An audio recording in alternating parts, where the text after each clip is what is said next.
This podcast is part of Another Happy Studios, the home of podcasts with passion.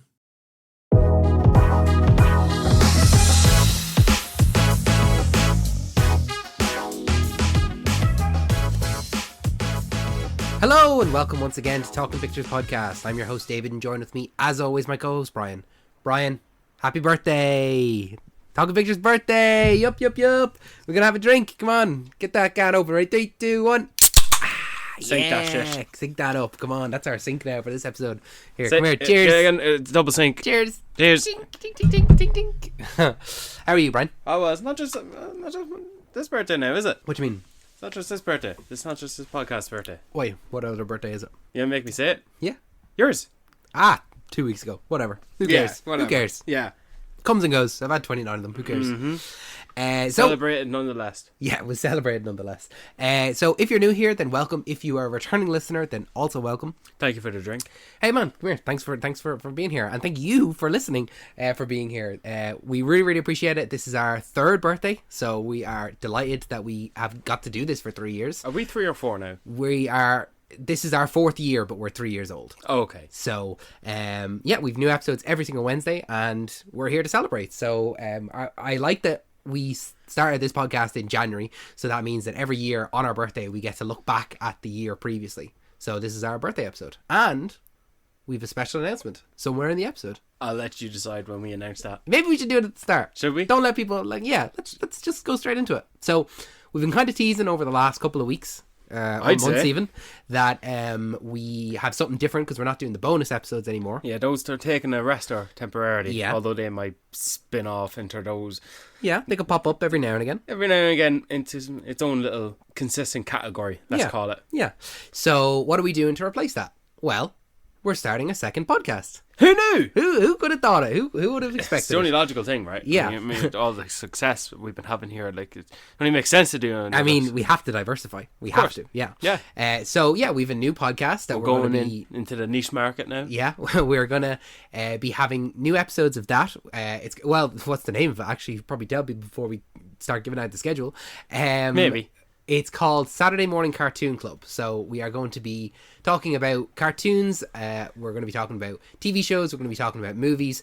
They're all animated, and they're all, especially with a special focus on stuff from our childhood, stuff that we really enjoyed and we want to look back on. Nostalgia is playing a factor into Absolutely. it. When we choose something, it's going to be something we likely would have seen in our childhood, and if it's something we've seen in our adulthood, we'd have to make a strong case as to why we're choosing it. Absolutely. And in terms of choosing said animated project content we're talking about, it's going to be chosen carefully because they're not going to be rolled out as frequently as the bonus episodes. No. So we're going to do Saturday Morning Cartoon Club. It's going to be once a month. It's going to be on the last Saturday of every month. So it's going to be like 12 episodes a year. So we've 6 slots each to fill, so we are going to be very, very careful in what we're choosing. But we're going to have the first episode at the end of this month, at the end of January, and like I said, it'll be on the last Saturday of every month. So we'll do a big announcement on the on our Instagram and all that kind of stuff, so you can make sure to follow us. We'll have a proper feed. We're going to have the first episode on this feed, so you can have a listen to it,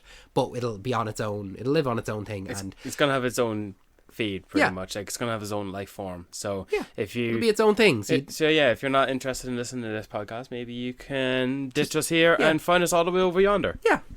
And vice versa. Or maybe you found us on Saturday Morning Cartoon Club and you've come here and then you're listening to this. And you listen to this, and then you've now come to the origins of Saturday Morning Cartoon Club. Yeah. So we're really excited to start that out. So make sure that you're subscribed to us here on Talking Pictures Podcast, and also subscribe to us there on Saturday Morning Cartoon Club. This is a great idea you created. Thank you, man. Well, hopefully it goes well. We're hoping to. Hopefully it'll go well. Hopefully it goes well. Man, because it's only waiting for that third spin-off podcast. Listen here, Brian. As soon as you want to start the third one, I'm happy to start the third one, because you know what I do for the third one, and I'm there for it. But Brian, we're not here today to talk about Saturday Morning Cartoon Club. No, man, we're here to celebrate our birthday. We're here to celebrate our birthday. We're here to look back at the year 2025. You really like this. I love the wrap up. Yeah, I love getting a chance to talk about the things that we really, really loved. I love the chance to talk about things that we didn't get to talk about on the podcast, and just go a little bit deeper into things, or not even deeper, but just skim the surface on maybe like saying it to someone them hearing it over the podcast waves that they go, oh, maybe I should check that out. Maybe I should check that out. It's like a big episode of the recommendations, you know? Yeah.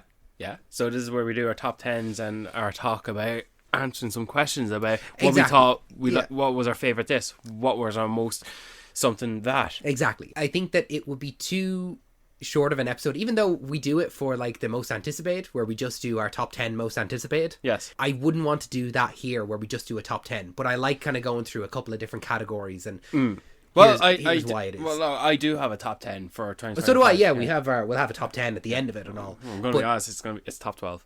Is it? That's Yeah, okay. it's You top can have 12. a few honorable mentions. To be honest with you, I had a top 10 at the beginning of the year, and every time I had to knock something out of it for something else, I felt bad because I was like, but I really liked it. Like everything that I put in my top 10, I really struggled. Like it really had to make an argument for itself to be in there. Did you rewatch anything that's in your top 10? This year, I rewatched the most stuff than I ever have. I think I rewatched maybe 10 films that all came out this year, and I don't normally do that at all. But it was just the fact that I just saw a lot of stuff in cinemas twice. I have the Odeon Limitless Pass, so I was just like, I'll see something recommend twice. the Odeon. Yeah, highly recommend it. They can sponsor us. They can sponsor us. Listen, here, Odeon, if you're looking for a podcast to sponsor, we're here. Blanche, yeah. But yeah, so before we get things going, okay, we have some homework. We had homework. Before the homework even. Pre-homework. I will preface, okay, for the wrap-up, that these are our opinions. We're not saying that these are the best movies of 2025. They're our favourites, you know, or our least favourites. It's all our opinions. But we did have homework.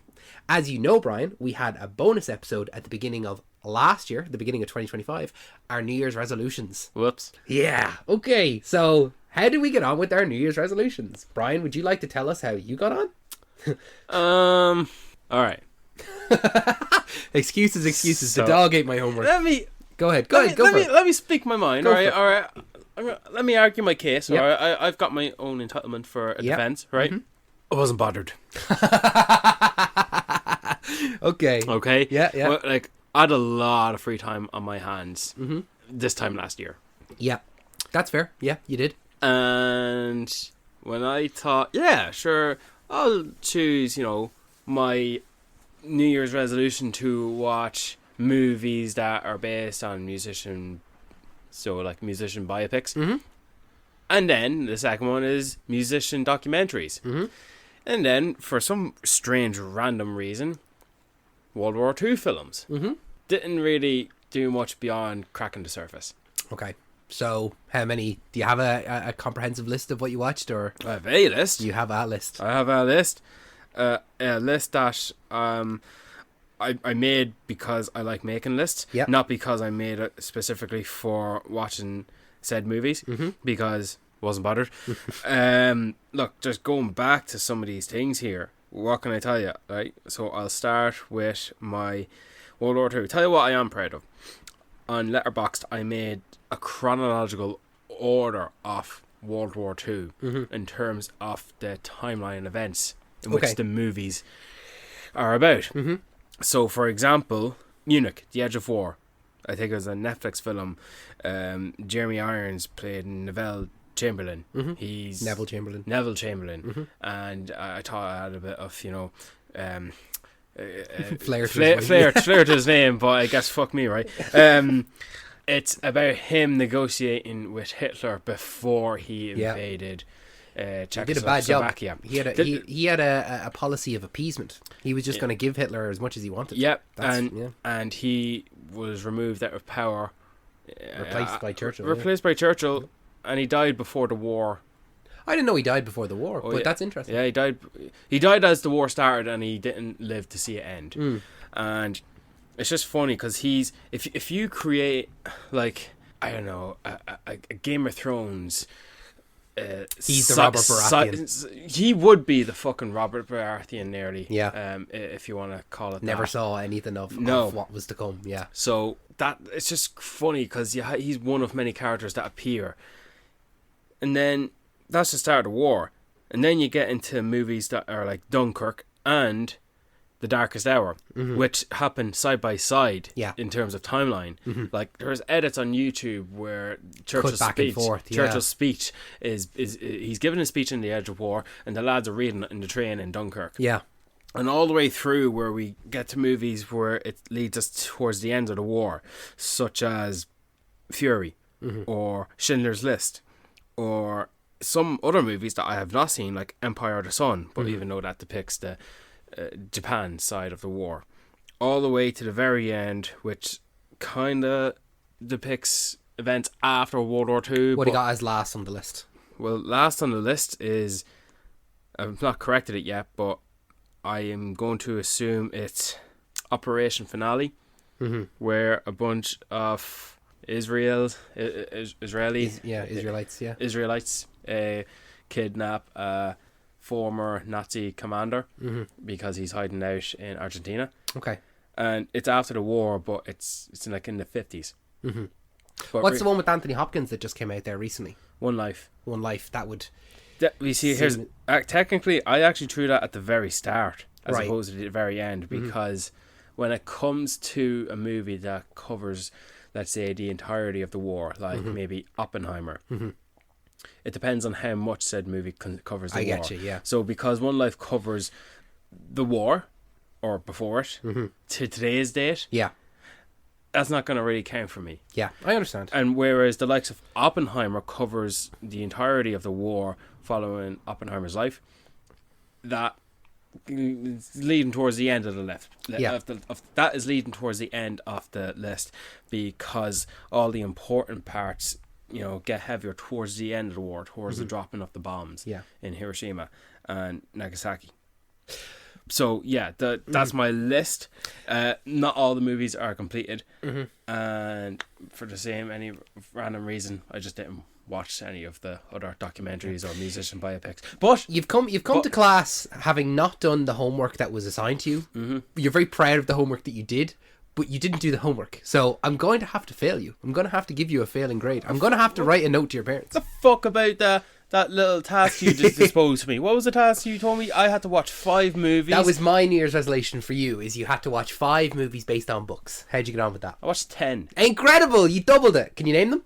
I cannot just fucking name them, David. They were all released this year. Really? This year? They were all 2025 releases. Name them. You can't prove it, but I know I did it. I have a list. Yeah? Let me fucking find it. I've got my list here. I'm gonna find my list. There we go. Mickey 17. Yep. A Working Man. Yep. You know what that is? That's the Jason Statham one? Yep. Shite. The Amateur. Yep. Caught Stealing. Yep. The Roses. Yep. The Long Walk. Yep. One Battle After Another. Really? Technically it's inspired on a book. Okay. So listen, you're already, that's number 7 anyway, so you're already into the extra credit. Yeah, well, if you're gonna fight me and challenge me on these, I'll just add a few more just to round it out and cover myself. The Running Man. Yep. Springsteen, Deliver Me From Nowhere. No. It's okay. It's based on a book. Okay. It's based on a book. Book was written. Frankenstein. Yeah. Right there in front of you. Copy of it. There it is. And I was going to watch 2 other books written by the same author, but life got in the way and I couldn't get around to them. That's okay. I'll give you an A on that. You're not going to ask me what those were? What were the other 2? Regretting You and The Housemaid. Oh, yes. You saw both of those. Saw both of those. Yeah. Maybe I have them in a category here. Maybe they'll be talked about later. So, yeah, David, I didn't do my homework, but I think I set myself too heavy of a challenge to commit to. Okay. You're right there. Yeah, I just want to go through my homework here, okay? Let's okay, right? I set myself way too high of a standard to set. And as a completionist, David, did you complete it? Almost. No, you didn't. Well, I set myself 4, okay?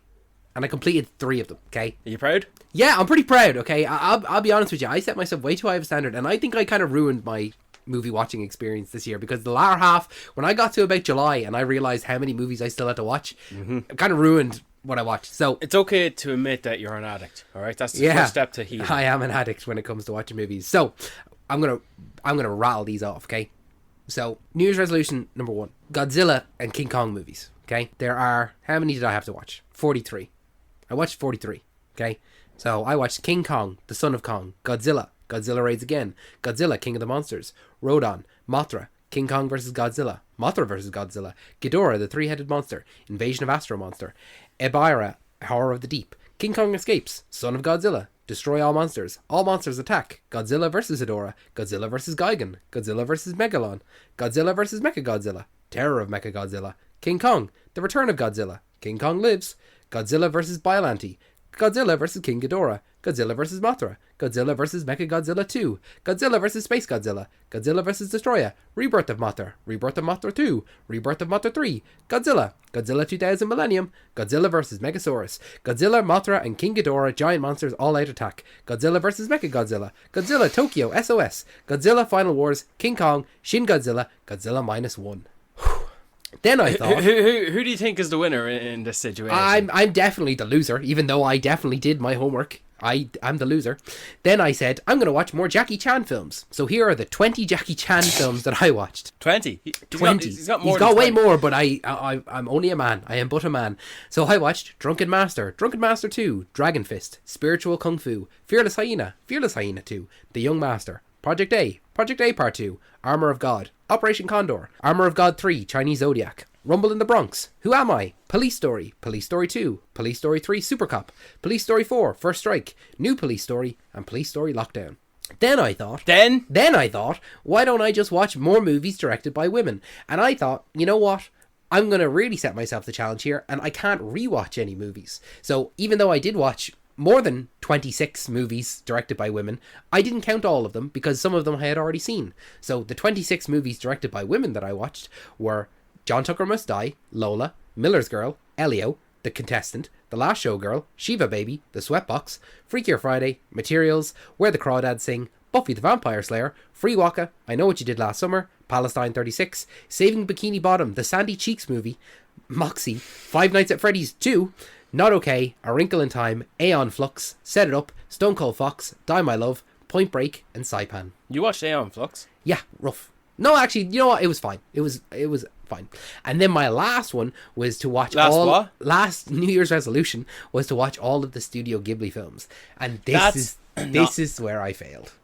This is where I failed. Oh man, you're only getting to the good stuff now. If you had just skipped the rest of it and focused on this, you would have passed. No! So I had to watch 23 because I had seen some of them already. So I was like, I'm going to watch 23 Studio Ghibli films, and I only watched 18 of them.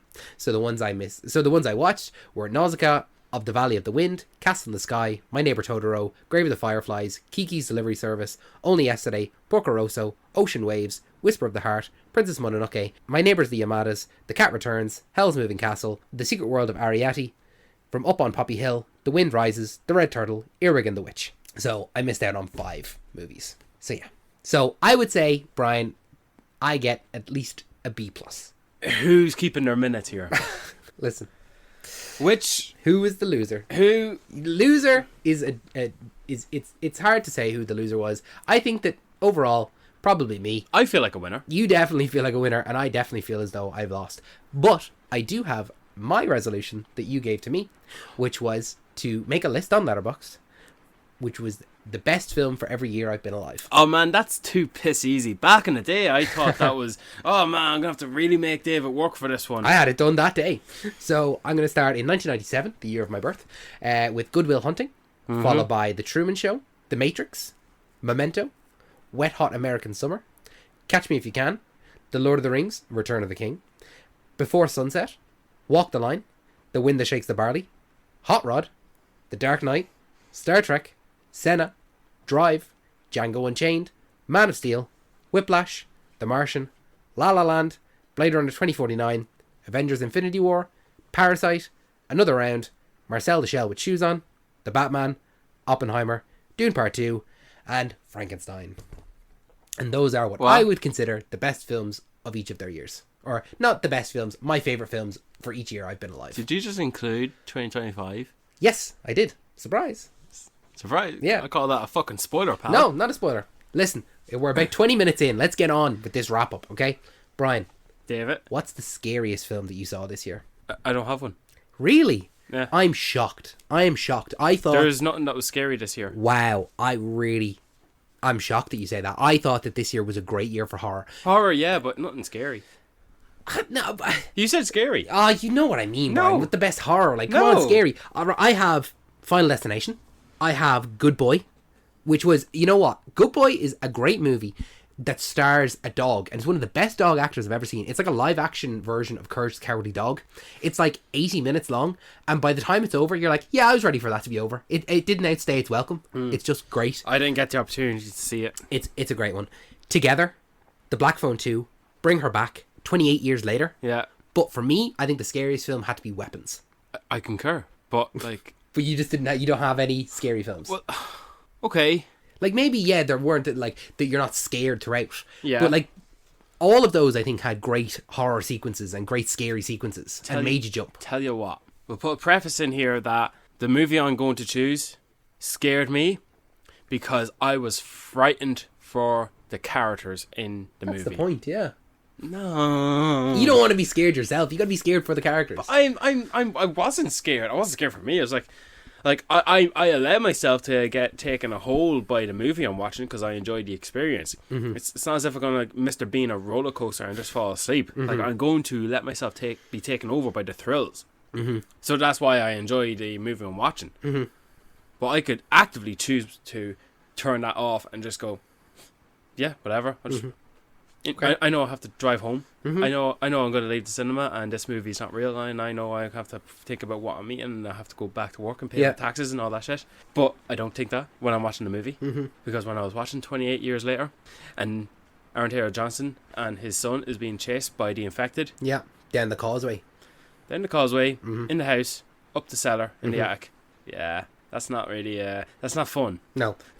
That's actually fucking scary. And what I like about that is how the chase started. You see all the infected up in the hill and they're all silhouetted. Mm-hmm. And then they all just start chasing after them like maniacs. Mm-hmm. Oh yeah, and then there's the alpha later on in the movie. Just chasing after him. And it's like, no Aaron Taylor Johnson here to save you, pal. No, it's Spike on his own. Spike on his own, obviously with his mother, but like she's a little preoccupied holding the infected baby. But yeah, okay. Maybe that. Okay. Because maybe I'll choose 28 Years Later as the most scary movie because of how I would have felt if I was there. Yeah. Okay. But I will say that the house in Weapons was quite atmospheric. Yeah. You know, when the door was it for me, yeah. When the door opens and a character goes in and the door just shuts, or the door opens and the character enters out of the house, and yeah, that can be frightening as well. But I wasn't scared. Okay. That's all right.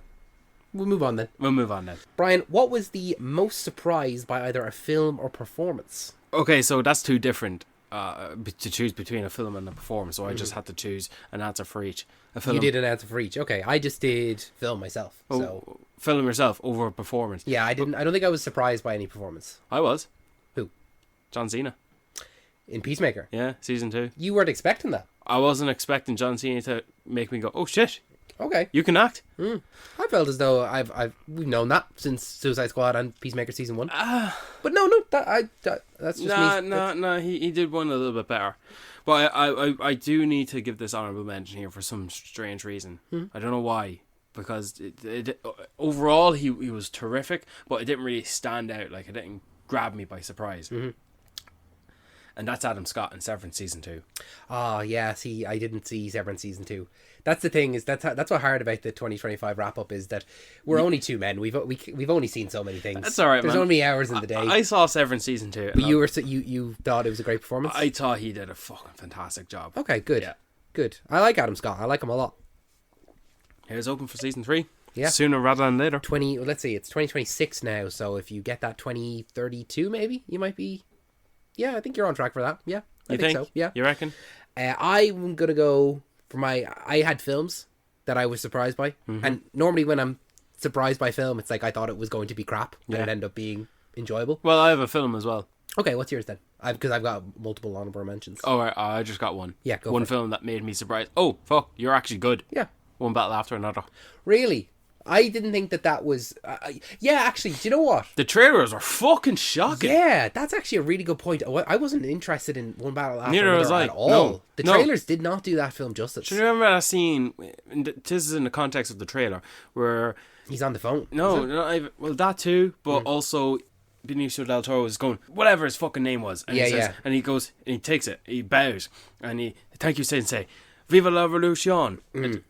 That's not funny. Yeah. But in the context of the movie, It's great. It was good. Yeah. So No, that's actually a great pick, because I think the thing that the best thing that One Battle After Another did was make you forget how bad the trailers were. I think that, but that's just that's us. right. I feel as though we're the only ones that didn't like the trailers. No. Was it a big thing online? I found that it was quite prevalent online that the trailers did not do any good to generate excitement, and then all of a sudden the reviews are great, and then everyone started to like it. Fair enough. That's a great pick, and I'm kind of raging I didn't think of that, so I'm going to stick with what I have. I'm not going to switch up my answer. I was surprised by a lot of comedies. Freakier Friday ended up actually being quite good. I haven't seen that. I actually quite enjoyed it for like a legacy sequel to something like Freaky Friday. I was like, this is actually pretty alright. I enjoyed this. Happy Gilmore 2 was, again, just enjoyable. It wasn't like rolled my eyes or anything like that. I was like, this is a bit of fun. Novocaine was a bit of crack. Yeah. You know, I was surprised by it. That's how I like my comedies. Yeah.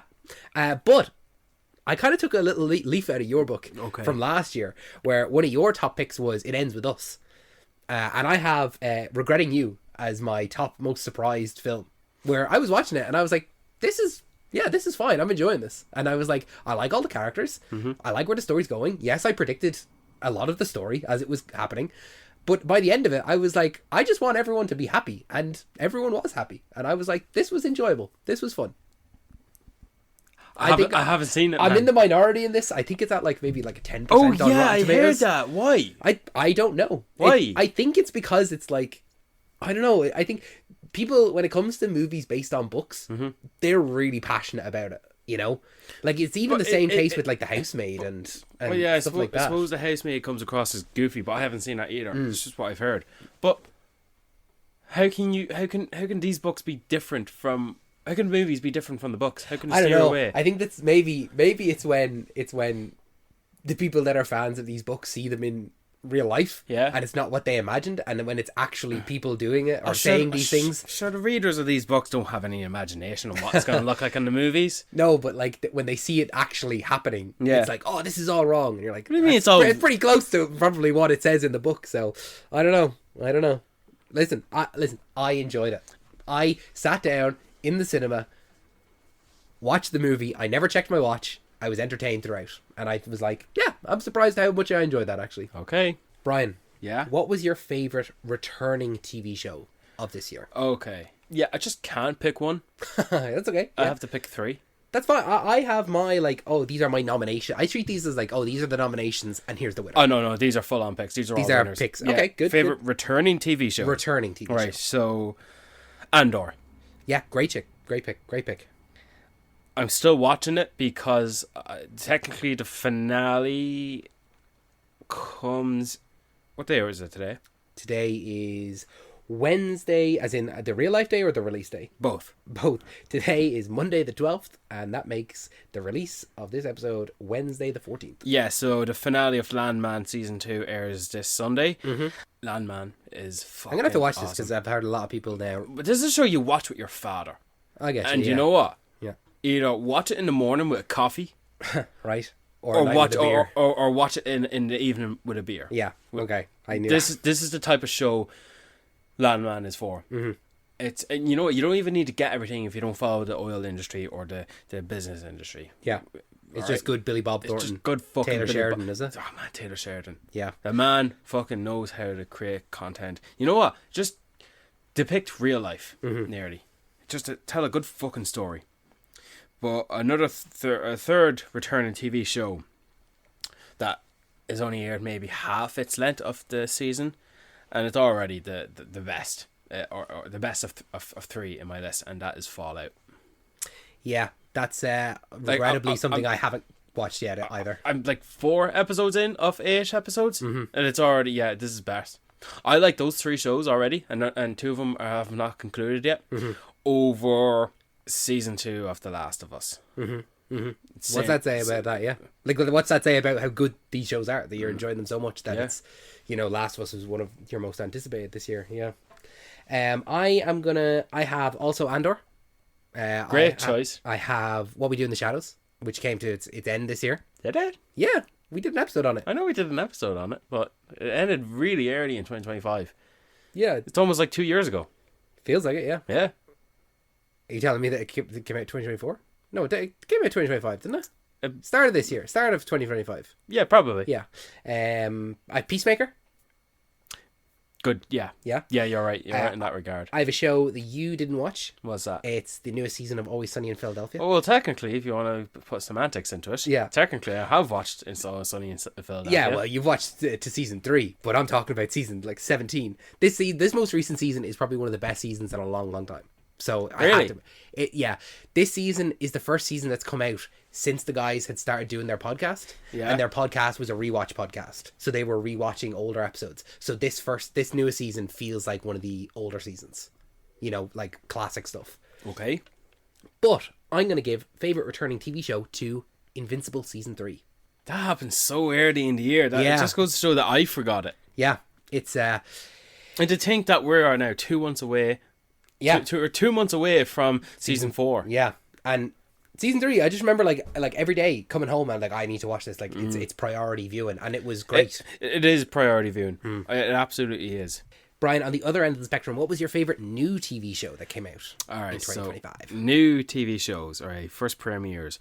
All right, can't deny it, man. All right, straight out of the gate. Right, first of 3. Ish, Welcome to Derry. Welcome to Derry. Yeah, has to be. Yeah, it's up there, 100%. It's a show that I Who the fuck asked for this show is the first thing, right? Secondly, and who let it be this good? who's at fault here? Who decided this? And to think that Bill Skarsgård initially was not going to come back. I know, it's insane. And then he ends up being we're spoiled every time we see him. Yeah, It's- but and it's- spoiled time. Yeah.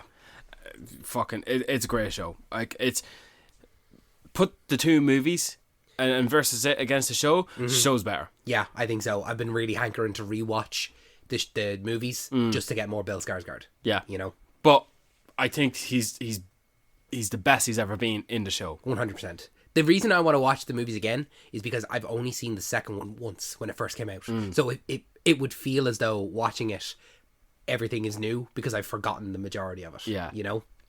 But the other 2 shows I've got a list here. Alien Earth. Yeah, yeah. You know, it was not as captivating as I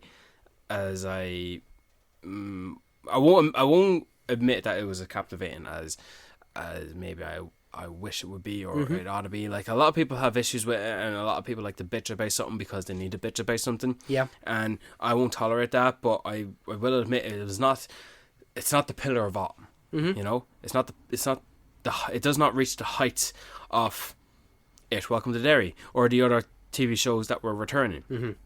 But I did like Alien Earth for what it was. I think I had a very hard task to execute, to establish something in the IP where the lore is so set in stone nearly. Yeah. You have to fit your own piece into this machine. Yeah. And I think it does First a very TV good. show in the Alien series Yeah, as well. yeah. So, and it's a dedicated fan base that are very Like, who lore heavy kind of people. Yeah, and who would have thought about that? Who would have thought an Alien TV show?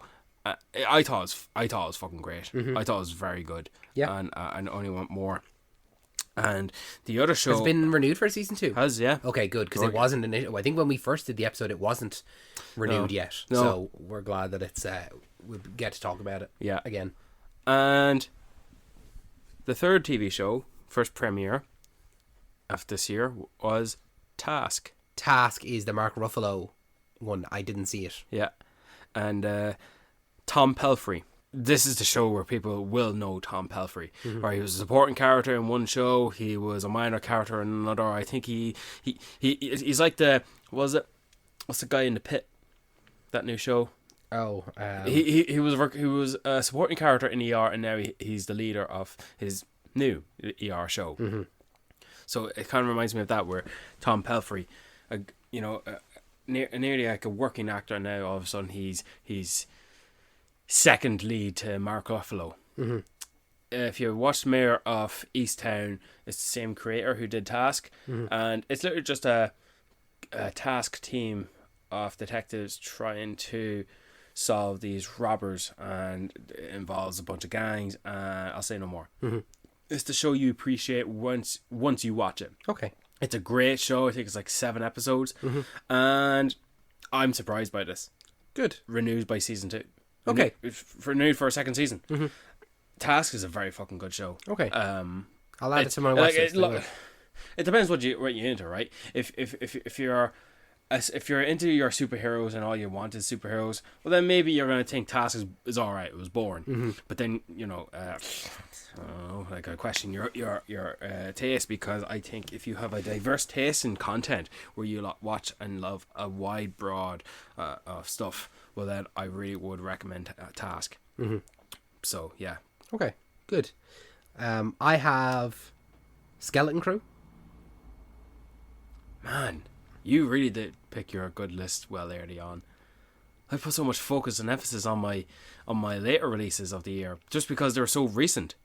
Yeah, I know that it came out, the first couple episodes were in 2024, but the majority of it came out 2025. So I do think of it as a 2025 release. I also have, and I didn't know where to include this one because it's a bit of a funny one where technically it could fit under a returning TV show, but it is a new TV show. And that's Daredevil Born Again. It depends on the person, doesn't it? Yeah, like whether it was in favourite returning or favourite new, it was going to be an honourable mention in either of them. You're bringing it up. Yeah. Then I have Chad Powers, which was the Glenn Powell football show. I really just enjoy watching Glenn Powell, and he looks as though every time I see him, he looks like he's having fun. And this is a show where he definitely feels as though he's having fun. It's crazy to see him in a TV show all of a sudden. It feels like he shot this before he became Glenn Powell. Yeah. But no, it's been renewed for season 2 and it's begun production as well. It felt as though it was like, hold on a minute, you're ending it here? Like, this doesn't feel in any way like a season finale. Like, when's the next episode? Like, so I'm glad that it got a season 2 and oh no, yeah, we like our conclusions, not cancellations. Absolutely. I have The Studio. Studio is a fucking great show. Studio is great. It's really, really, it's made by people, Seth Rogen and Evan Goldberg, people that love the movies, love the movie industry that they're in. And it's a great show. He doesn't get enough love, Seth Rogen. He won there at the Golden Globes the other night. Yeah. Won a Golden Globe for acting. Was it acting or was it... For acting, yeah. Best comedy performance or male performance, I'm not sure. In a male performance in a comedy. The Golden Globes are a bit funny when it comes to their categories. Oh yeah, yeah. They're like all these stipulations. Oh yeah, it's just an award for fun. Yeah. They put on a better show than the Oscars, but their awards mean jack shit. Yeah. But Seth Rogen is not only a fantastic producer, fantastic comedian, fantastic producer. Like... Oh man, he produces The Boys. He produces Invincible. He's producing the new Muppets show. I'm like, the Muppets feel to me like an institution that my entire life haven't been on. They're always down on their luck. They're always like, every time they come back, they're like, oh, we're just on the verge of being cancelled. Yeah. And I really do hope that, and I believe that it will be with Seth Rogen behind the wheel. Yeah, him producing, that I can have a Muppets in my generation, the Muppets, and listen, come here. Sabrina Carpenter is going to be they're doing the special now, and it's Sabrina Carpenter is the celebrity guest. Right. I'm there for Sabrina Carpenter any day of the week. I don't care. I'm there for Sabrina. I'm there for Miss Piggy. I'm there. Okay. Isn't Jennifer Lawrence and Emma Stone producing like a Miss Piggy movie or show? And you know what? Emma Stone had a really funny, there was a really funny interview, thing that I read where someone had asked her if she was playing Miss Piggy, and what I love is that Emma Stone replied and was like, how dare you ask me that? Miss Piggy is her own person. Like, I could never live up to be Miss Piggy. What I love about people is how they treat the Muppets like they're their own person. Yeah. Like I would love to meet Kermit, I don't want to see the Kermit puppet. I want to meet Kermit. Like, he's his own person. He's a real person out there somewhere in the world. And I just love that about the Muppets, is that people hold them in such high regard that they are real people out there just living their lives. But when you pitched the fucking Benoit Blanc Muppets murder mystery, and like who killed Kermit the Frog, and has to be Kermit. Yeah, Kermit has to be the victim. Yeah. And Miss Piggy has to be a prime suspect. Yeah. And red herring or not, she has to be the one that killed him. I think. Yeah. Maybe. I could just see an interview sequence with Beaker just like shaking. Like, I just think it'd be so funny. Yeah. But my my actual pick for favorite new TV show, Welcome to Derry. Yeah, you're right too. Everything you said, I think it's just the fact that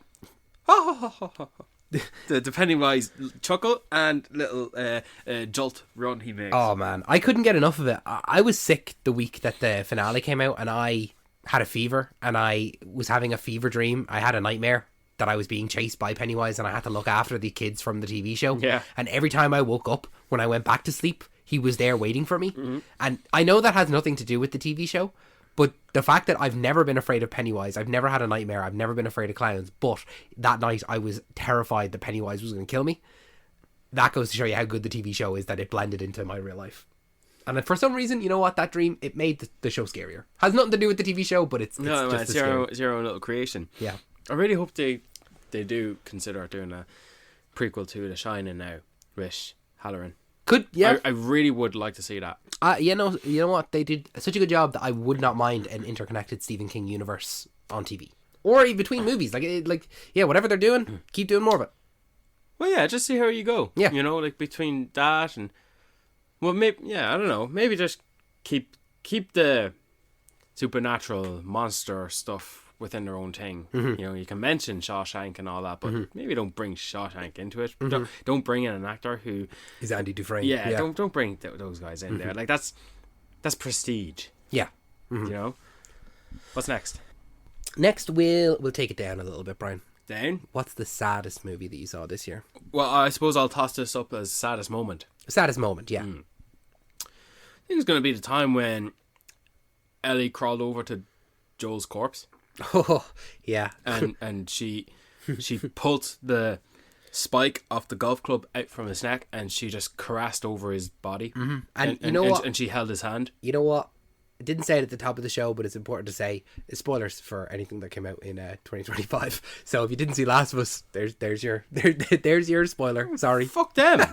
No, fuck them. Yeah. You've had an entire year to watch this type of stuff. No. Too bad. No. Fuck them. No. Okay. Yeah, that's a sad But moment. yeah, you're right. You're right in saying that I'm right. That was actually that's a fucking sad moment. And you know what? That moment where she does crawl over to him, that's not in the game.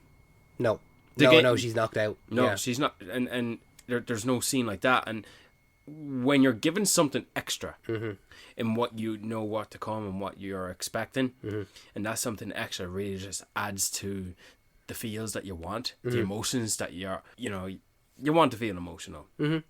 So that's all the more reason why I appreciated that more. Not saying it's better. I'm just saying it's something extra that this moment of the scene did something better than the game. Yeah. But if the game did that one thing, well then The game would have done the it game better. would have done it Yeah. better. What about you? I actually kind of struggled with this one. I didn't find a whole lot when I was looking back over kind of everything that came out. I didn't find a whole lot of it to be quite sad. I saw a movie very recently that was sad, and it was Hamnet. And there are just a few sequences in it that I felt very emotional. Really? Yeah, it was a quite a somber. It's a somber look at love and grief and motherhood, and there are a few sequences that caught me a little bit. Alright, so we're not going there clapping hands, No, a big smile on our face. no, definitely not. No. Okay. So there are a few scenes in particular. It's just too. I don't want to spoil it, the things that happen in it, but I haven't seen it. yeah, so I don't want to spoil kind of what happens, and it's only relatively new for the release in Ireland as well. It's only come out in the last week or so, but it's that's a good one. It's a great Paul Mescal performance. It's a absolutely stunning Jessie Buckley performance. Maybe I'll be talking about it later, but it's that was the saddest one for me. That's alright. Brian, what was the biggest disappointment of this year for you? Lilo and Stitch. Yeah, that's fair. That's fair. Of course it's fair. It was on my top 10 anticipated for 2025, and I thought it was such a letdown. Yeah. Jumba's not in it, and Gantu's no, not in. yeah. Gantu's not in it, and Jumba is not a bad guy, Yeah. and he doesn't sound like the guy from Hangover. Yeah. Yeah, I think the thing that it's not good. I think the thing that most disappointed me about the movie was the fact that, as I said there in my favourite movies for every year I've been alive, one of them is Marcel the Shell with Shoes On. Yeah. And it's the same director, Dean Fletcher Camp. And Yeah. I felt as though he was what he did with Marcel the Shell with Shoes On was so fantastic, so beautiful, so heart-wrenching. He was perfect for He's Lilo going and to bring Stitch. that to Lilo and Yeah. Stitch. And it just wasn't there. It just was disappointing. I have it on my list too. I have Lilo and Stitch, Springsteen. I was quite disappointed by. Really? But I think that was because I expected it to be one thing and then it was something else entirely. Yeah, you expected it to be A musician biopic. yeah, and not... but it's a very somber movie. Yeah. But then again, whose fault is that? I bring in my own expectations into it. Or is it the marketing's fault? Yeah, that's fair. I have The Monkey. I don't know if you saw that. Yeah, I've seen it. Yeah, I really disappointed by that. I thought a few scenes were funny. I thought a lot of the deaths were funny. No, I went into that having my last Osgood Perkins movie being Longlegs, and that, I don't know if you remember, it was my scariest movie of last year. Yeah. And I was like, that movie is cursed. Like, that is terrifying. And then this one was just completely not what I was expecting. I was expecting another version of Longlegs in some way to be as scared, and I wasn't. He had another movie released in 2025 as well. Yeah, I didn't even watch it. I heard it's not good. Then that's a shame. Shame. I have Mission Impossible 8. I was kind of disappointed by it. I think maybe in the aftermath of it all. Really? I just think, yeah, it's kind of... What's disappointing about it? I think it's just that, like, it doesn't feel as though it's, like, capping off the series. It doesn't feel like the grand finale that maybe I was hoping for. It has some great sequences and all, but I don't think that it's... If they came back and did another one, I wouldn't be surprised, because it just wasn't as grand of a finale as it was trying to be. Oh no, fucking Robert Downey Jr. is coming back, so is Chris Evans, so we're going to get a new Mission Impossible at some point. I have Mickey 17 on here as well. I'm not surprised with that. Yeah, that one was another one in my top 10. Yes, yeah. I enjoyed watching the movie, but completely forgettable. Oh yeah, when it was over, I was like, I'm glad I get to go now. You know, I think I liked the first half more than the second half. Yeah, maybe you're right. But it was when I was looking back over the films this year, I was like, oh my god, I can't believe that came out this year, and we did an episode on it. But you know, Mark Ruffalo's actually quite good in that movie. Yeah, name a bad Mark Ruffalo performance. No, you can't. None. But my main pick, my number one pick for biggest disappointment, Last of Us Season 2. I think as we've moved on from it, I've disliked it more and more. I think moving away from it, it's not a good season of TV. Elaborate. I think that for the story that it is trying to tell, the story that it is adapting, it doesn't do that story justice. I think that the way that the story shifts focus from Joel to Ellie, but yet Ellie is not the main character of her journey, and she is not the one that is pushing the story forward, is done badly. And so that contributes to what people think is that Bella Ramsey is not a good Ellie or not a good actress, or that she's not right for the role. It's okay. Think that they're wrong. I think that she has the capacity for it, but I just don't think that the way that the show is presenting the story is the correct way to go about it. I think that while it does the port scene? While it does have great moments and great scenes and great adaptations of scenes, some of those scenes take place in the wrong order. This is only because the porch scene is in it.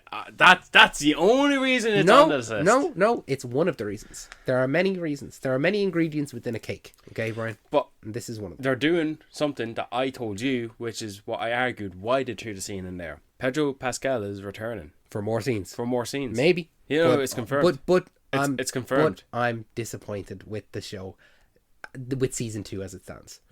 I think season 3 should be the last one, and I think it should be... Yeah, if you're going past season 3, it's too much. Yeah, I think. But they need more episodes.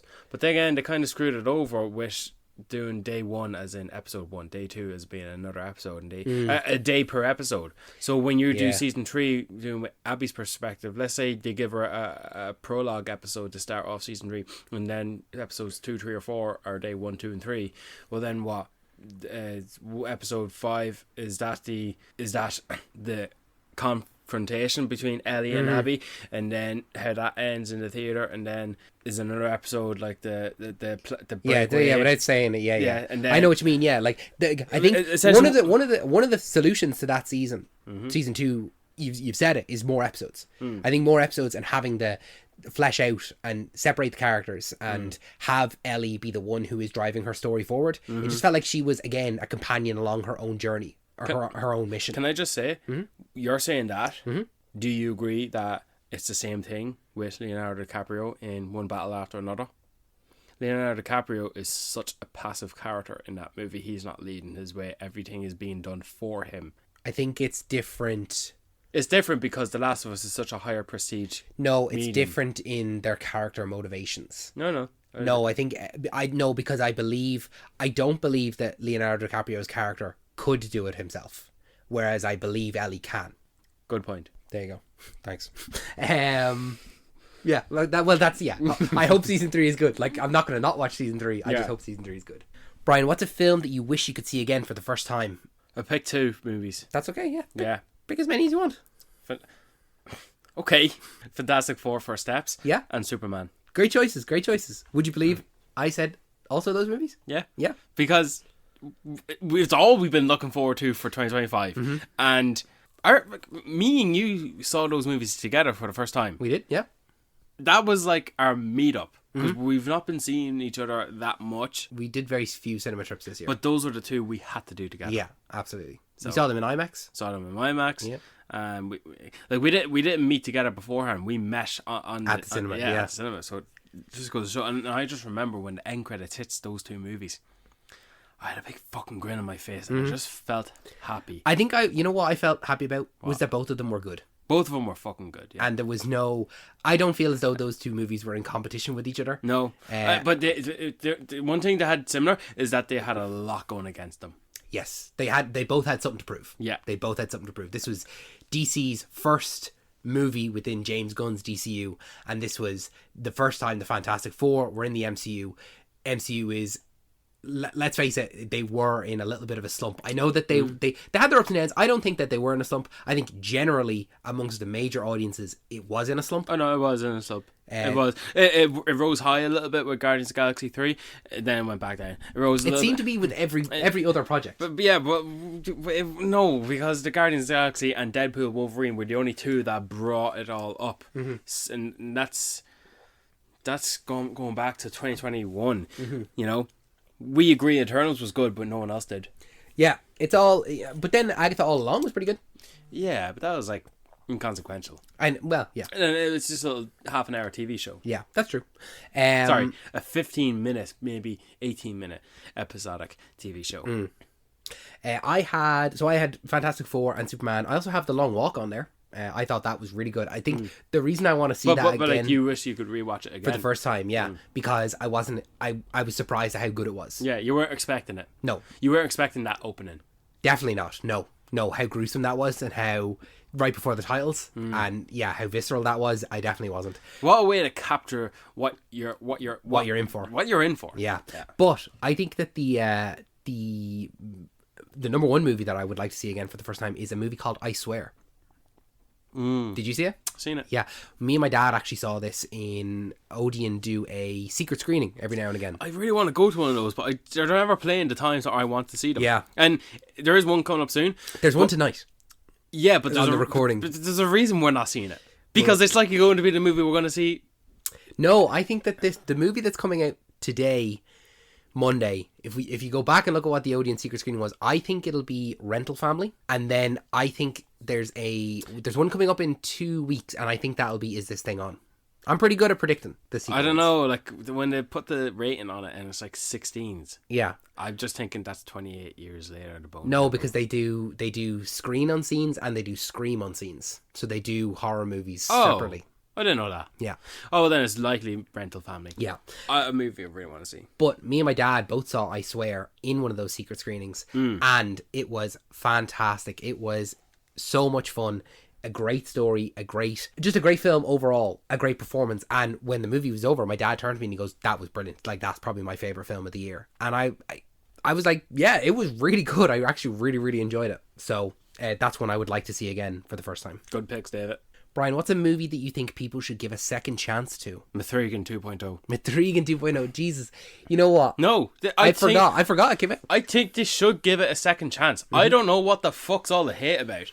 It's camp. You know what it is? That's it. It's camp. It's camp. But so was the first one. It's the Terminator to Terminator 2. It's the Alien to Alien 2. So fucking wild. It's starting out as a horror franchise and moving to an action one. But I think that's good. I like it when stuff like that. I think we're a little bit richer with Megan becoming a little bit of a reluctant ally who is okay to not go above and beyond, even if it's just no effort for her to save Gemma, but she'll do all she can to save Katie. I think that's a fun dynamic that could be consistent throughout.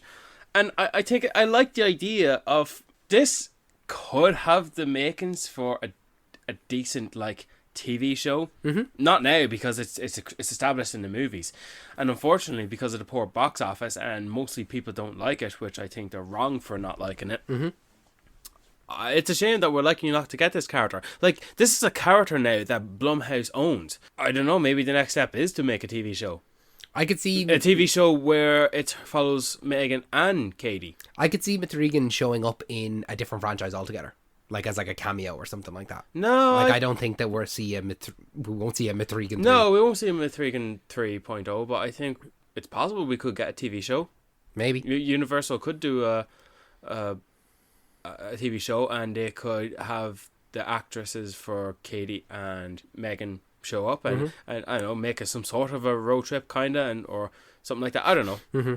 I'm just spitballing here, but like, you know, I mean, you've been pretty good at pitching stuff, so I don't know. Yeah, okay. we'll see. Jesus, Brian is taking over the Matt franchise. I think people should give that a second shot. That's all I'm saying. I'm gonna recommend people give Elio a second go. That's a great choice. I feel like Elio came and went, and there was no people are about shitting on it as well. Yeah, I enjoyed it. I thought it was fun. I thought it was Pixar doing something original again. Yeah, it was. And you know, I thought it had the makings to be a better space movie than Lightyear. And that's a shame. I can't shake. While I agree with you, and I do like Elio, I could see myself watching it again. But there is something that kind of makes me go, kind of wish they. You know, kind of wish they didn't change their original plans. Do you know what that was? It was something about his parents dying, I think. Was it? Or that that's just one element of it. Okay, what were the original plans? He was going to be queer. Oh, okay. He was going to be queer, but it was not going to be like he's a child. So it was going to come through his personality, mannerisms, and such. And I thought you throw that kid into a space adventure. About feeling different and being accepted. I thought that had the makings for a decent movie. Listen, and Pixar are kind of bad for that. What? Pixar are kind of bad for that, because you know that TV series Win or Lose about the baseball team? Yeah. There was a trans character in that. And, well, the character's still in it, but they removed any reference to the character being trans. Oh. So it's one of those things that I was watching it, I was like, is this character supposed to be this way? And then I've read about it afterwards that that character is trans, and they just didn't mention it. They just kind of scrapped any reference to it at all. So yeah, I'm just like, come on, Disney, like, you're a big boy company, like, it's okay to have a character that's trans, it's okay to have a character that's queer. I just can't shake the feeling now that when I watch Elio, all I'm going to be thinking is what it was originally conceived to be. Well, you know, you can still watch it, and you can still treat that character as queer if you want. No, but they actively removed stuff. Yeah, I can. But like the fact that I know that reports are out there that Disney actively did this. Yeah. Okay. Yeah, that's fair. Yeah, it's harder to enjoy it. Yeah, which is so strange because isn't the main female character in Lightyear gay? No. It's the first woman at the start. Oh, okay. The grandmother. Right, okay. He's his partner at the start of the movie. That's what it was, yeah.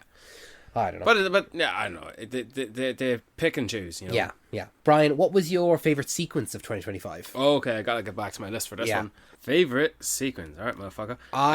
I picked this sequence when I first saw it. I remember saying it in the episode, and I was like, I think this will be it. I don't think anything will top this. Okay, and so I've got two. Okay. The first one is Through the Valley. In Last of Us. Yeah, pretty much the whole Jackson Hole battle sequence with the infected, where we're seeing Tommy face off a swarm of infected, and that leads his way to a bloater. But while that's happening, Joel's in a predicament. Yeah. And when it just cuts back and forth to that, and then it cuts back to Ellie trying to save him, just that whole sequence, I remember kind of being at the edge of my seat, only because of what I knew to expect based from the games. Yeah, you knew what was coming. But that's definitely second billing. I have a first place for this. Yeah. The episode, it's in an episode of a TV show, right? Yeah. The name of the episode is Who Are You? Mm-hmm. The Massacre of Gorman. Oh, man. Oh, Jesus. Yeah. You said a sequence. Yeah. So pretty much That episode, yeah. Well, yeah, the episode, but once the massacre started. Oh my God, I'm getting chills. Just the fact that I didn't know what you meant by "Who are you," and then when it hit me, that's such a good. That's heartbreaking. That scene, actually, yeah. Andor. That's a great choice. Yeah. Yeah. Where that whole sequence, because while the massacre is taking place, and you're following two characters who are. They are the heroes of their own stories. Yep. And then when two heroes meet together and they're fighting each other as if they're fighting their arch nemesis. Mm-hmm. For one of them, it is. Yeah. The other one, it is. Who are you? Yeah. He has had no recollection. He has had no iota of an idea that this man is on the hunt for him. And do you know what makes it even more tragic? Is that Cyril dies and even Andor doesn't know who he is. Mm-hmm. Mm-hmm. And he was so close to coming to the right side of this war. Yeah. Yeah. Because, Cyril could have played an active role in the rebellion. Yeah. But he's a lost soul. That's tough. We lost him to the stars. That's a great pick. That's a really good pick, Brian. Yeah, man, you posed the question, I just delivered the goods. That's it. You know what? Some of these questions are good because it's just favorite sequence. I when I was looking through the films, I never thought to look through my TV shows and see what was the best sequence. So that's a good pick. I have Sinners, the music through time sequence. Really? Yeah, that was a fantastic sequence. The way that the camera moved throughout the scene, it was this huge one shot. The song itself, and as the music, the blocking of the camera would move around the guy strumming the guitar. All of a sudden, pops up this guy from a different era. Yeah, different culture, different era, and moving through the physical space that they are in, and also through the space-time continuum. It was just summoning spirits from the past and the future and the present. It was amazing. I just think, for me, there was nothing better, nothing else that made my jaw drop in that way. While the Massacre of Gorman did, and the Who Are You did make my jaw drop, it was a completely different type of jaw drop. It was like a narrative jaw drop, whereas this was a completely technical and the thematic jaw drop. You chose something from Sinners, and I just think if I chose something from Sinners, it was going to be something different. What would you choose? Rocky Road to Dublin. Yeah, that's a great sequence as well. See, the musical sequences within Sinners are fantastic as well, and I love the themes and the whole aspect of the way that people treat music within their lives, and how immigrants took the only thing that they could take with them is the clothes on their back and the songs in their hearts. It was it's so good. That is so good. And I also thought back there, I want to go back to our saddest question there. I said Hamnet. I also want to actually shout out Rex Splod's sacrifice in Invincible season 3. That one was as far as character deaths go in Invincible, I think he's one of the standouts. Yeah. I think he's got to be the main character death so far. I know loads of characters have died. Yeah, but he's the one who we are the closest to. He when we watched season 4, no Rex. Fuck. Yeah, that's very hard, isn't it? It's going to be tough. Okay, Brian, we're in our big boy pants here. Are we? Big boy pants. Yeah. Already? Yeah. Really? No. Well, we can be, but I can also push this a little bit. Right, we'll do a fun one. What's a fun one? What was the best Stephen King adaptation this year? Well, it's not going to be It Welcome to Derry, because I know for 100% fact you are choosing it. The Life of Chuck. Yeah. Talk about The Life of Chuck. I can't. It's one of those ones you just have to experience. Yeah, pretty much. How can I tell it to one person? Fuck. Any random person watching that movie, they're going to think, what shite is this? It's a tough one because it's very much a movie of 3 parts. It's 3 short stories combined together. But it really does capture the question about... That's not a question, but it captures the idea of living your life and what it means to die. Yeah. And who are you? And you contain multitudes. I mean, I guess I could read out my review, but I mean... No, Brian, we're not here to do that. No? Why are we doing reviews on this show? No chance. Absolutely no chance. Talk about my review. My review. Let's see my review. You do your review then. This should. I'm going to list off just as you're getting your review. Yeah, I just want to list off the. I have it. Yeah, I just want to list off the other adaptations. Okay. Because there were a few. Because we had The Monkey, which is Stephen King short stories. We had Running Man, Life of Chuck, The Institute, which is a TV series. I'd never heard of it. Never heard of it. I mean, it's part of the list. And It Welcome to Derry. And even though It Welcome to Derry is a prequel to a movie, and that movie is based on the adaptation. Yeah, but it's based on the characters of Stephen King. So I did pick It Welcome to Derry, and it's for all the reasons that we talked about before. But please go ahead with your review of Life of Chuck. There. Life of Chuck is based on a novella, actually. Oh, is it a novella? Yeah. I thought it was a number of short stories. No, it's a novella. This should be shown in schools. A great presentation of living and what can living do to you in life up until that. This movie is thought-provoking, and if you're patient, it can resonate with you, both on an individual level only you will understand, but on a shared level where everyone will understand one another. Mike Flanagan is one of my top 3 favourite directors, period, and I'm not quick to agree that I'm biased by saying that only he can make a movie based on a short story with this particular narrative as great as this. Mark Hamill gives an award-worthy performance and a speech about math and life so great it made me recall learning it in school and the idea of taking it back up as an adult. I was looking forward to seeing Tom Hiddleston perform what could be the dance of the decade, but I got 2 dances. Benjamin Pajak could possibly have stolen the show. Kids got canned. He outshone Jacob Tremblay, who's still good. Absolute stellar cast. I love that Mike Flanagan has filled 90% of the cast with actors he's repeatedly worked with before, and Flanagan has yet again caught a jump scare out of me with lights shutting off. This story shows you things you may know of, but you may have never spoken about before. Thanks, Mick. That was good review. There you go. There you go. Yeah. Brian, who was your favourite villain defeat this year? And Gladys from Weapons. And Gladys from Weapons. That's a good one. That's a fucking great one. That is a good one. I kind of found it difficult, this one, to be honest. Really? I didn't feel as though there was a whole lot of like villain defeats. I didn't feel like there was a lot that fit in this category for me. Deborah from Andor. I didn't feel as though she was defeated. She gets sent to the prison. Yeah, I know, but like... That's a defeat. I don't know. I just think that the way I interpreted this was different. Okay, so what did you pick? I picked Remick from Sinners. Well, yeah. Probably because he's the only other one to choose from. Yeah. That was the only one that I felt as though like a villain defeat. Yeah. You know? Well, I suppose another one could have been Mark Hamill from The Long Walk. Yeah. But that doesn't feel like a villain defeat, you know? There's still something about it. Even with Deborah, like she doesn't feel like a villain. Yeah, she's a bad guy, but she's not like the villain. She's not like... Well, who's the villain in Andor? Darth Vader, obviously. Obviously? No, I feel like the Empire is the villain. Oh, yeah, I suppose. Well, yeah, that's why I chose Aunt Gladys. Okay. Because we are lacking villains in... Mm-hmm. You know what? Even in even like what were the superhero movies this year? We had like Lex Luthor and... Lex Luthor, Galactus. That's it. Sentry. What was it? The Void. Oh yeah, for sure. Like, and he just needed a hug. And the leader in Captain America, Red Hulk. I'm just saying. I'm saying that they are deficitating that category by bringing those characters. I'm just saying that that was a superhero movie. That was a superhero movie. Collection of characters are now no longer sanitized. Was that a superhero movie that came out this year? Shit superhero. Was movie. it a superhero movie? Shite superhero. Yeah, but it movie. was in fact a superhero movie that came out this year. Lower tier level. Yeah, that's fine. You can have lower tier level. I understand that, but it is wasting my minutes. Brian. Right, before we get on to the proper good stuff, let's be mean. Let's be mean. Why? What is your dishonorable mention? What is the worst film that you saw this year? Well, I kind of already said that with my disappointed one.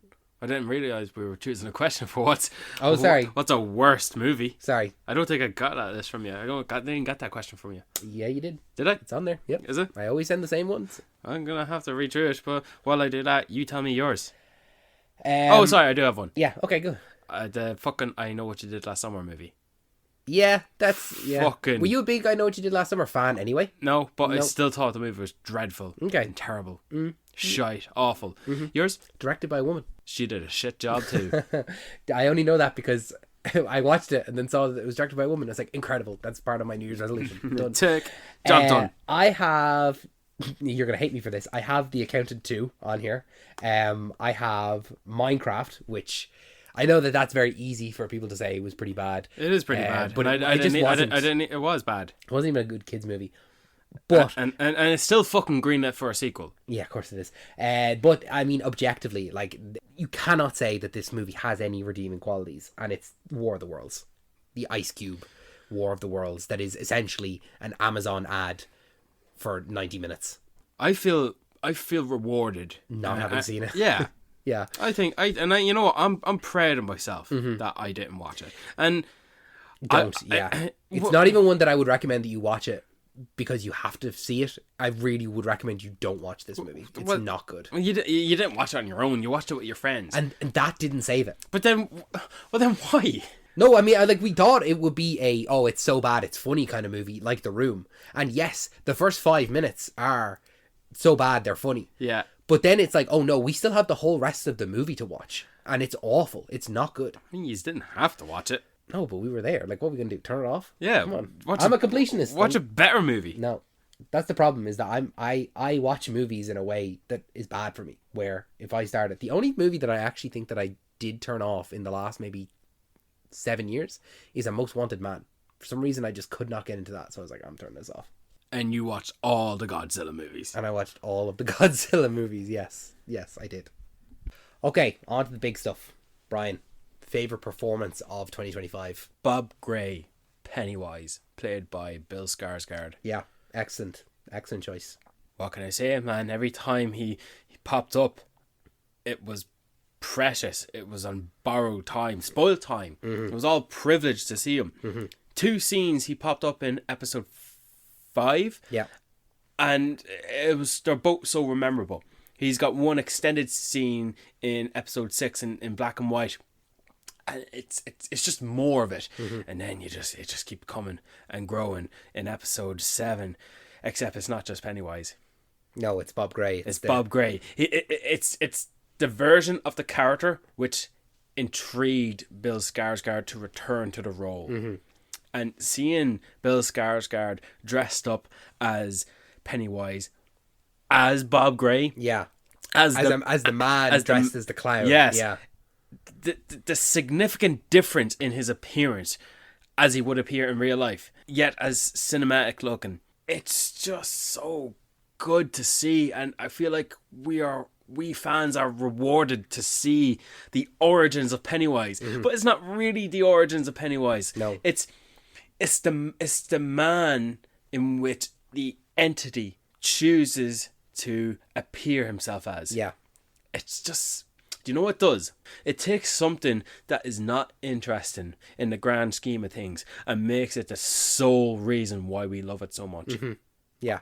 And then we were just spoilt to Kingdom Come with the finale episode of It Welcome to Derry. And just think about it. That one scene where Bill Skarsgård, He's says, show me the bow, after he decapitates the man's head and he just starts munching on it. Like one last snack before bedtime.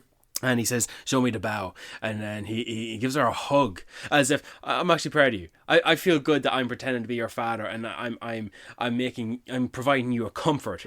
And then him leaving and said, don't worry, I'll come back, I'll always come back, not giving a shit that she'll be like 90 years of age by the time he returns, and said, hey, you can still help me get dead kids so I can feed on, right? Yeah And she says, no, don't leave me again. That's when she cops. All right, fair play to her, she got there in the end, but she cops, you're not my father. Yes I am. Yes I am. No, you're not. What did you do to him? He has to think about it. You didn't really have to think about it. He's just fucking playing up a little like a spiel. I hate him. Well, I still feel him inside me. Yes. He's reaching out. Just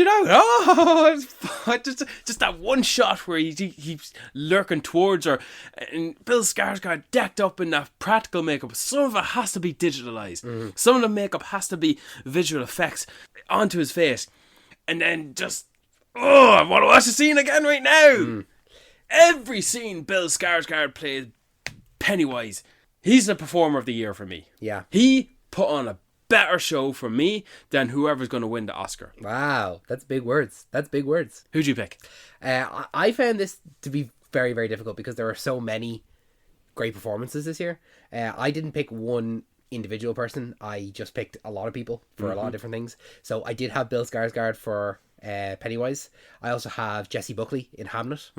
I have Timothy Chalamet in Marty Supreme. I have Michael B. Jordan in Sinners in both roles. But Smoke and Stack. Who did he play better? He played Smoke and Stack. Who did he play better though? Daniel Craig as Benoit Blanc. David Johnson in The Long Walk was just fantastic. I could listen to David Johnson talk all day. I could watch a full 30-hour or however long the walk was, a 300-mile cut of just him and Cooper Hoffman talking. Just waiting for David Johnson to become the next Glenn Powell and what's the guy's name? Josh O'Connor. Yeah, 100%. But I think he's not. And Austin Butler. They made Austin Butler a big star now. Yeah, and I think if I had to pick anyone, I'd have to pick Richard Aramayo in I Swear. The fact that you can watch that movie and genuinely come out of it thinking that the actor has Tourette's, and it's not someone doing an impression of someone with Tourette's.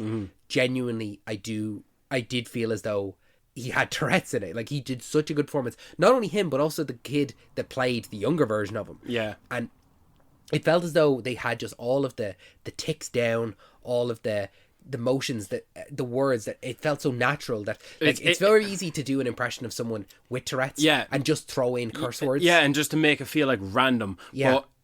But you have to look at it from the point of view that everything he's done is very strategically chosen, you know? And to do that strategically and make it look as though it's completely natural and out of his control. Yeah. It's a stellar performance, and I hope he gets some recognition. You know what? I'm fucking glad. I'm glad about Robert Aramayo. He's You know I what? really like him. You know what? When did you first come across him? Ned Stark. Yeah. Yeah, he played a great young Ned Stark. Great young Sean Bean. Why do you get Sean Bean's if they name were wrong every time? If they were ever to make a show of Robert's Rebellion, which, by the way, I think after a little bit of research, it's too big to be a 10-episode limited season. Okay, that's fine. Give me 2 seasons. Yeah, it has to be 2 seasons. That's okay. Don't mock me. No, I'm not mocking you. I'm just saying, how terrible that we have to get 2 seasons of this show that we all want. I think it would be a shame if he did not return to play Ned Stark. But I suppose he would have to play younger. Yeah. But yeah, look, he's young Sean there. He's young Hugo Weaving over there. I'm glad you introduced I Swear to me.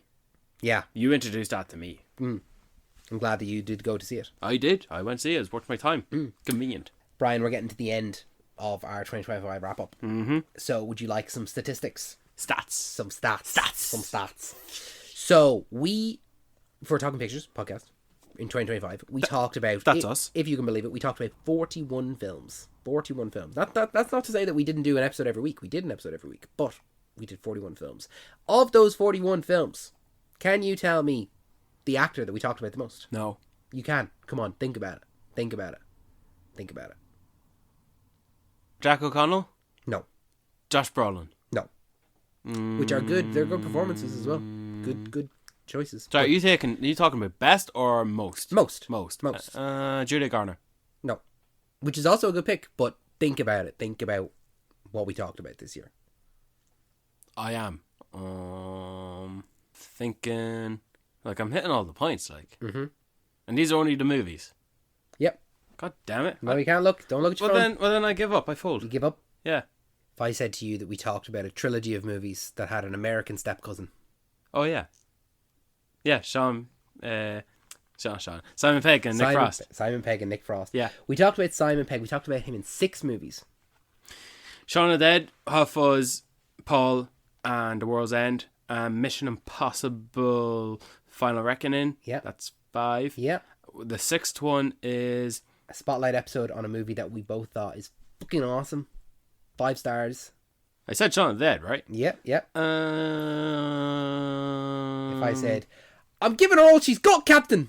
Star Trek. Yes, Star Trek. So Simon Pegg. Simon Pegg is our number 1. I like Simon Pegg. Nick Frost is number 4. Nick Frost is number 2 with 4, which is the Cornetto trilogy and Paul. And then Bill Nighy was number 3, and he was in all of the... a couple of different people in the 3 category, but I think the one to point out then would be Ralph Ineson, who we saw in Nosferatu, Fantastic Four, and Frankenstein. Very, very limited role within Frankenstein. But limited role in all of them, even with Galactus. Yeah, we had Julia Garner. Julia Garner's there with 3. We had her in Wolfman, Fantastic Four, and Weapons. Mm-hmm. And then we had... If we talked about the Running Man, Josh Brolin would be on there. Josh Brolin is... Yeah, we had him in 2 films. We had him in Weapons and Wake Up Dead Man, but we didn't talk about Running Man. Because it was shit. Did you have that in one of your most disappointed?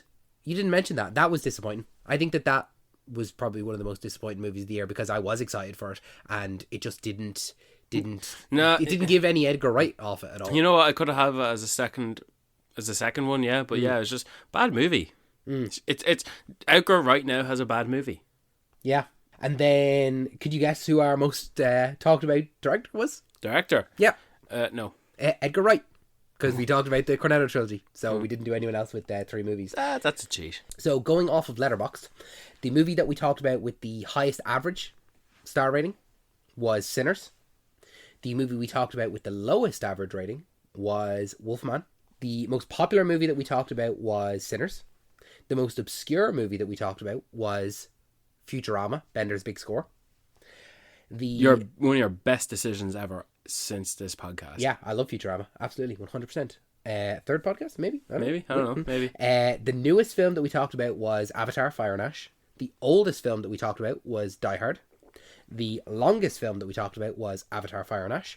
And the shortest film we talked about was Johnny English. Oh, that was this year? Yeah. Wow. You could almost say, you know what, David, that was your worst decision this year because you do not like Johnny English for some reason. I just don't like Johnny English being a prick. Well, that's Johnny English for you. So he's an asshole. Yeah, he is. But Brian, that brings us, if you can believe it, to the end of our show. Well done, David. It's almost like as if you did all the work yourself. Almost. But before we let these people go, we have to give them our top 10. Right. Top 10 of the year 2025. Right. Well, I'll go first and give them my top 12. David, before I proceed in giving my list, I just want to thank you for all the work you've done. Honestly, it's a great collection of questions you've conjured up for us to answer. I'm glad you enjoyed it. I hope the people at home listen to it, enjoy it. And they did. I'd love to hear what their top 10 is. I'm sure they did. Yeah, they're more than welcome to send in questions. Number 12. Yeah. The Life of Chuck. Yeah, good choice. I did not rewatch it in anticipation for this. Mm-hmm. I didn't rewatch anything in anticipation for this. Really? No. Even though you watched them twice? I watched a lot of movies twice this year, but I didn't specifically watch anything for the top 10. Alright. Well, then I'll just sum it up as I watched some of these movies twice. Mm-hmm. Not all of them in anticipation, but some of them. Yeah. Number 11, 28 Years Later. Yeah. I watched it a second time in anticipation for this. Okay. And also the fact that we have the new one coming out in 3 weeks. Yeah. It's going to be released in 3 weeks. 2 weeks? Our episode on it. Yeah. This is out Wednesday. We have something coming out next week, and then it'll be out the next week after that. Yeah. Because we're seeing 28. Yeah. Yeah. Good one. Yeah, good choice. Yeah. Number 11. Yeah. Mm-hmm. Great movie. Mm-hmm. Number 10. I just wondered, do I change my mind now at this point? You can if you want. Before you speak, it's not on record. So whatever you decide, it's on record. You know what? It just does come down to a bit of a mix of my favourites, but also what my favourites being what do I like more? Yeah. But what is objectively a better movie? I think that this is your top 10. This is your favourites. Okay. Because I would say, for my list, not to spoil it, I would say that what I have as my number 1 movie is not the best film of the year. I think that my number 2 movie is the best film of the year. Right. But my number 1 is my favourite movie. Because I just went in the ways of ratings, and I rated The Life of Chuck 4 stars and 28 Years Later 4 stars. Well, it's up to you, however you want to do it. Well, just saying, Superman as number 10 is 4 stars. Mm-hmm. Do I have those 4 stars? Oh, I do. Yeah, number 10. Superman. And I'm considering bumping it up higher. Okay. But for now, I'll leave it there. Do you need to see it again before you bump it up any higher? I've seen it in cinema twice. Okay, yeah. Yeah, same. Number 9. A movie I'm not annoyed we didn't talk about it, but for the fact alone that we talked about Moana 2 and not Zootopia 2. I didn't see Zootopia 2. Zootopia 2 is my number 9. Mm-hmm. It's a great movie, and I just love the two characters and the relationship they have, and what it might appear to be and what it never will be, or what it might end up being in future. And the creators of these movies know this. All right, we want to see the fox hook up with the bunny. Whoa, Jesus, Brian! All right, Jesus, confessions I know podcast. it's a children's movie and all. Jeez but Louise. I'm not the only one thinking it. All right, Okay. all right? Okay. All right? I'm not thinking it. Okay. Okay. Just saying. Yeah. Okay. All right. Here, look. Try not saying it. We've broken some barriers here with a Na'vi shifting a human boy. Okay. I wish a Navi would shift me. Una Chapman, please. Meringue, Meringue, please. Do you know what's he's even more sexier is that she has to bend down to you. Yeah. Like, she has to crouch down to I you know. because she's like fucking Her twice. hand would cover my entire It's face. just twice your height. I know. It just makes him all the more sexy. Yeah. Take me. It does. Take me. Pick me up and kiss you. More, please. Number 8, Sinners. Oh, my heart. Yeah. Okay. Yeah. Yeah, Sinners. Sorry, man. No, this is your list. Yeah, no. But I have it as... I'm glad it's in there. It's 4.5 stars. Yeah. All right, this is the first of the 4.5 stars. And the rest are just, I thought, better. Yeah, and that's good. I watched Sinners in anticipation for this. Did you? And and I liked it more the first time. Really? Okay. That's Yeah. interesting. It's just because... You knew what to expect the second time. But no, it's not that. When you watch it the first time and you don't know what's to come, it makes the setup all more better. Mm-hmm. And the journey we go on in Sinners, the series of events, one after another, fuck me, man, so good. Mm-hmm. And I maybe it balances out to be the same or a little bit lesser on second viewing, and then just on third viewing, we know it's ending, we know it's going here, it's in conclusion. We're just ticking boxes at this point, you know. I'm just thinking, like, even one of the characters, like one of the female characters, just dies because, quickie now, fucking take this character out and push her off because she's not important anymore. She's completely irrelevant. Yeah. All right. The next time we see her, she already has fangs, and she's like, "Were you even of any consequence whatsoever? Mm-hmm. You were just there." Mm-hmm. But yeah, here, look, I still liked Sinners for the most part, and for fucking Ryan Coogler to actually depict the Irish in representing us in the Rocky Road to Dublin, all right. I just gotta say, Jack O'Connell's had a great year, all right, and technically he's only appeared in one movie. The other one was just a cameo scene. Yeah, and we'll be talking about him now in 2 weeks' time. Like, he's got his. He's had a good year because of Sinners and that cameo scene. Yeah, and now he's got to prove himself here, a full performance in 2026. Oh man, he's Jack O'Connell. Why do I like him now all of a sudden? I don't know. He's a good guy. 1, 2, 3, 4, 5, 6. Ah, yeah, 7. That's the next one. That's the next one. Yeah, That's the next one. Frankenstein. Frankenstein. Okay, yeah. Mm-hmm. Great pick. Yeah, if you want to know more, you can go back and listen to our talk about it. Number 6, I Swear. Yeah, great choice. Fuck the Queen. There's one sequence in I Swear that it's one of the funniest sequences I think ever, where he goes into the car and he has a chat with you. No, it's when he's getting the tour of the community center, and he's walking with the caretaker through this hallway. Yeah. It's a very, very small hallway, and he's just having tics, and he's going 90 and saying all this kind of stuff, and then as soon as they walk out, he goes, "Oh, it's very echoey in there, isn't it?" And I just lost the plot. I was just like, "Oh my god, that is so funny." That, like, and that's the whole thing about the movie about I Swear, is that it's him going like, yes, some of the things I do say are funny. I laugh at them myself. And that's just one of those examples where he takes this moment where he said some of the most abhorrent things in the world that he has no control over, and he makes a joke out of it. And like, that's him actually being funny. That's him. And it was that moment where he actually just told a joke as opposed to saying something that would be outrageously funny, or out of context or vulgar or anything like that. And it just felt like, to me, like, oh, that was just such a excellent moment of comedy to punctuate what was already these funny things that were being said, and now it's, oh, here's the actual punchline. You know, it's fantastic. It's a great sequence. It's a great movie. I'm glad it's so high up on your list. Yeah. Just goes to show, man. Number 5, Fantastic Four for Steps. You wouldn't have that in number 4, no? No, I've got Mission Impossible: The Final Reckoning in number Oh, really? 4. Yeah. Okay. Interesting. And that's probably because of the lengths Tom Cruise went. I do have to say that submarine sequence is The fantastic. submarine sequence, man, is one thing, right? In fact, I forgot about that nearly. What I was going to quickly talk about yeah, this is what should have been the franchise closer. And it is for now. And for a movie that is so advanced in today's day and age with the technology we have in our hands, he rounds out the final battle going old school. Fucking In a biplane. propeller planes. And he goes old school.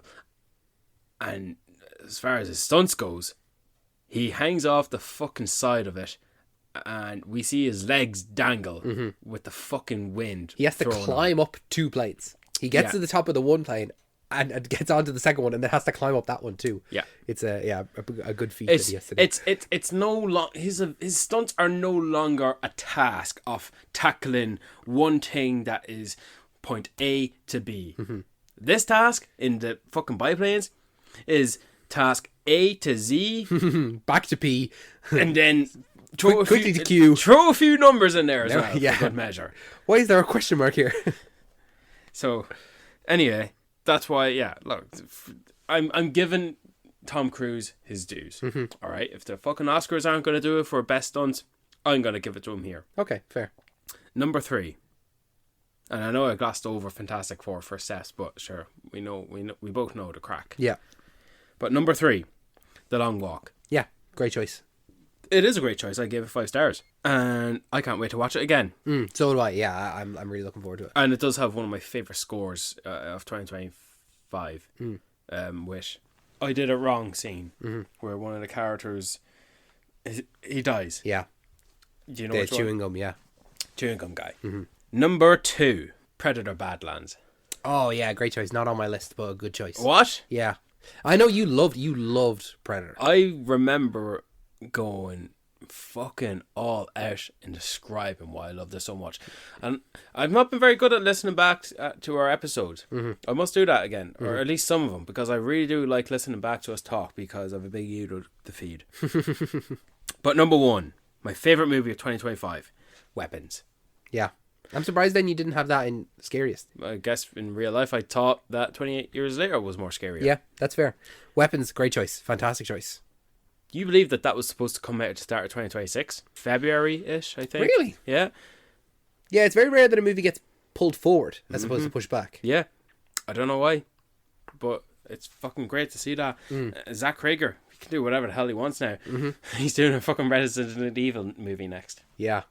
The fact that Jordan Peele as well was like apparently fired his team because they didn't get the rights to do it. Yeah. It just goes to show you how good that movie is, that's the lengths that Jordan Peele is going to do for losing that battle.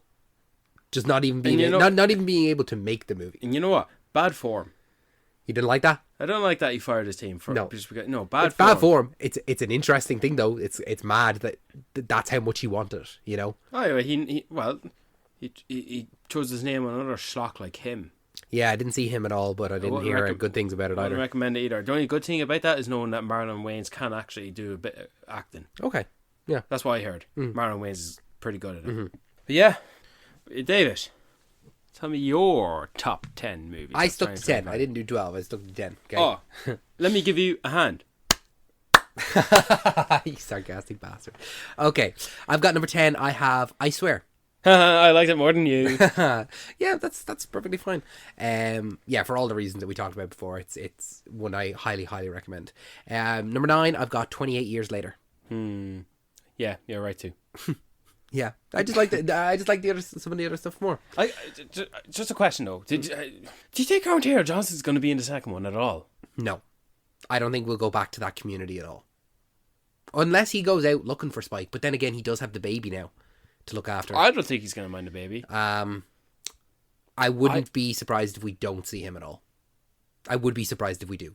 I really want to see him. So do I. I do want to see him, but I'm not holding out hope to see him. Then I have in 8th position one that you didn't have on your list at all. I have Wake Up Dead Man.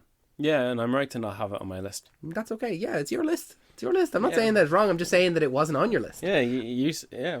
I like. I'm right for not having it on my list. I like a Benoit Blanc mystery. I like a whodunit. I look forward to the Benoit Blanc movies. I look forward to seeing the cast they're going to have. I look forward to the session. I look forward to seeing how it's going to differ from the last. And I will watch it day one when it comes out if I can. Mm-hmm. But it's a one and done for me. Mm-hmm. Yeah, you're not going back to it. No. I understand. Okay. Yeah, that's fair. I don't know why. I really don't know why, what it is. Like, you love them more than me. Mm-hmm. I can't answer why they're not high up for me. Mm-hmm. Can't answer it. That's all right. I have number 7. I have Superman. Yeah, good choice. It was good. It was good. A fresh intro into this DCU. I enjoyed it. I like David Cornswell. I like Rachel Brosnahan. I like Nicholas Hoult. Not a bad actor amongst the whole cast. James Gunn made good feel cool. Yeah, that's a great way. Yeah, that being a good person is punk rock. Yeah, cool. That's cool. That's cool. I have in number 6. I have Fantastic Four. Yes, we both liked it a little bit more than Superman. Yeah, I don't know what that says to us. I don't know. If you go back and listen to our most anticipated, you had Fantastic Four number 1 and Superman number 2, and I had it flipped. I had Fantastic Four number 2 and Superman number 1. But yeah, I just like Fantastic Four more. I don't know what it is. It's just a little bit better. Just a little bit better. Yeah. I have number 5, Marty Supreme. Really? Yeah. Did you see Marty Supreme? Oh yeah, I seen it. Yeah.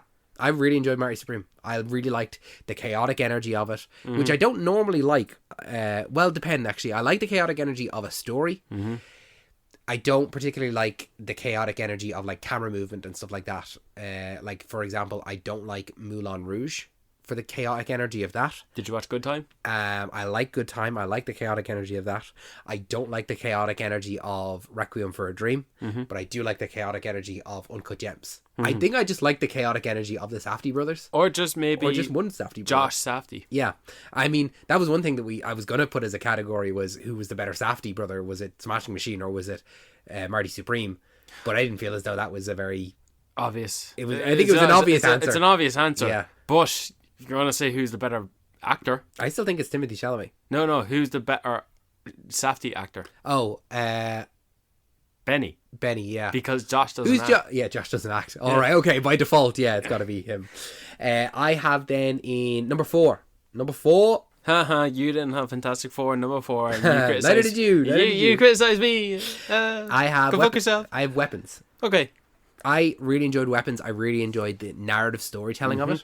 Did you know it was going to be like that? I had no idea whatsoever. I kind of did. Yeah, and the way that it folds back over itself and the way that you learn things from previous sequences in later sequences, and I bet it's a really fun second watch knowing everything. It is. I've seen it twice. I have seen it twice. I need to watch it a second time. Do you know what? I think it makes it more fun. Anthology stories where it goes back, because if that type of thing, right, apply that. I know it's not a story, but apply that sort of method to us in our friend group. We all go to an event, a festival, a road trip, something, and we all get spun off into our own little side adventures, for like 30 minutes, and it keeps going back, and we see something crazy going off in the distance, and then we see another person approach us and interact with us, and we're thinking, what the fuck have you been through? You know, and where's the other guys? And then we see what everyone else has been getting up to and how it circles back. And you know what I like about that? You are only most informed about what you experience. You're not going to get the full picture. All the characters and weapons don't get the full picture. No, only us, the audience, do. Yeah. I really like that. And you know what? I just like the line. It might have come across cringed. I don't know how it doesn't. I don't know if Josh Brolin saves it, but when he says the line, it's like they were weaponized, like heat-seeking missiles directed at one target. You just like it?